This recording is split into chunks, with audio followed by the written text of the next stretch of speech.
What are you supposed to do? And what are they supposed to do? And why does everyone walk around here with a pocket full of their supposed tos and imposing them on the rest of the world?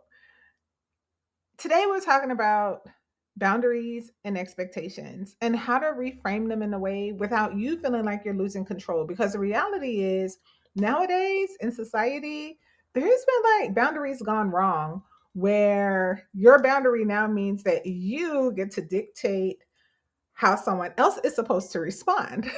And that's not exactly how this works. So, we're going to apply the think like a lawyer, fight like a lover framework to analyze a common issue in many people's workplace. And before I do that, I just want to share a quick story about being a young adult and my supposed to reality and how I reached this understanding to dispose my supposed. See, because as a young adult, my expectation of my dad, he was supposed to be like the TV dads. I was supposed to storm out of the room with my frustrations, and he was supposed to chase after me and ask me to express myself. And then I was supposed to express myself, and he understood and apologized for hurting my feelings. But in meanwhile, dad thought that I was supposed to do what was expected of me without any intention of ever understanding what my fantasy world was because he didn't care. And what resulted because of this clash of expectations, my supposed versus his supposed, we had a fractured relationship for a really long time. And it took us several years to rebuild that relationship. So let's take a look and kind of walk through the framework. Think like a lawyer, fight like a lover. So the strategic part is mapping out the conflict, right? So let's say the facts. F.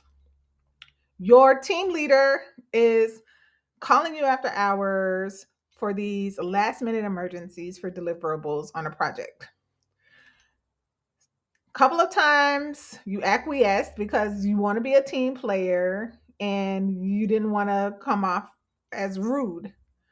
But now it appears to be a pattern and someone is not properly planning for the project. And now they're calling on you consistently to be the superhero and save the day. So the issue I is going to be, how do you set a boundary to protect your personal space without coming across as insubordinate or not a team player? And the rule that applies in this situation is that there has to be a win win, right?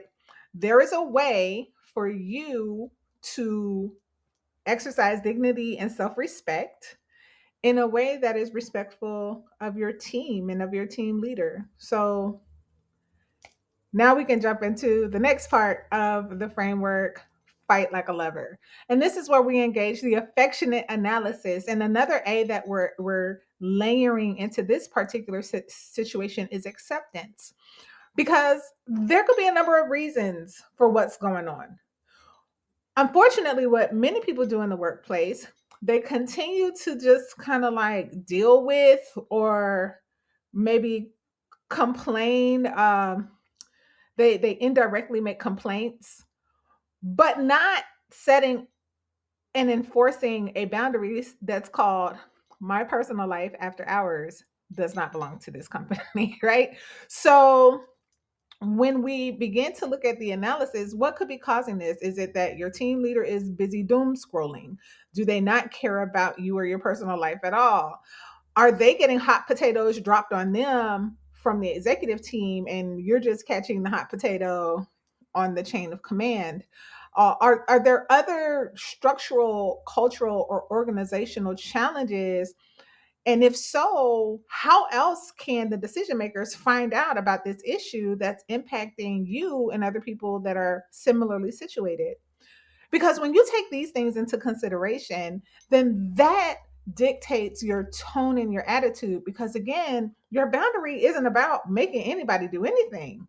It's about you letting everyone else know what you're not doing or what you cannot do. And you don't even have to over explain here because your hours at work that you're committed to are your hours. I mean, unless your role is an on call role, you have every right to say, hey, this time belongs to me. And I'm not in a position to respond to work demands after hours. Now, what that meeting would look like begins with the empathic communication. Hey, it must really suck. We've had a couple of close calls on the past couple of projects, and I know that it has to be tough for you being the interface between the executive team, our customer, and our implementation team. And as much as I feel for you, I just felt like it was important for you to know that I'm not in a position to continue responding or showing up after hours. When meetings are after hours, when deliverables are after hours, I can't do it. And just leave it there. You don't have to explain, you don't have to blame, and you definitely don't have to dictate what they need to do, because now what you've done, you've made it clear what you're not doing. And it's not mean, it's not disrespectful.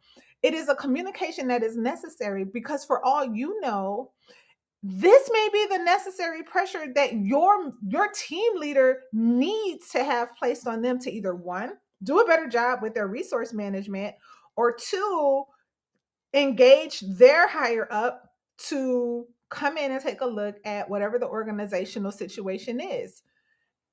The organization may be counting on your communication to make it clear that you're not going to continue to extend business into your personal life. So, the conclusion, right? Ending our legal framework, FIRAC, the C is conclusion. If you do nothing, we know that you're going to become resentful. And then at some point, if it continues, that resentment is going to make it harder for you to control your impulse to vent and to gossip and to begin making the environment more sour. You may even pop off if by maintaining your they're supposed to do their job attitude and showing up with the stank eye and making it harder for the organization as a whole to find a win-win that respects your personal space while meeting the company's objectives. You're not responsible for how they respond, only for consistently enforcing you're not working after hours, and leave it there for them to figure out how to do a better job managing their resources and their expectations of you. Don't forget to sign up for more Think Like a Lawyer, Fight Like a Lover strategies delivered straight to your inbox. Be blessed and encouraged.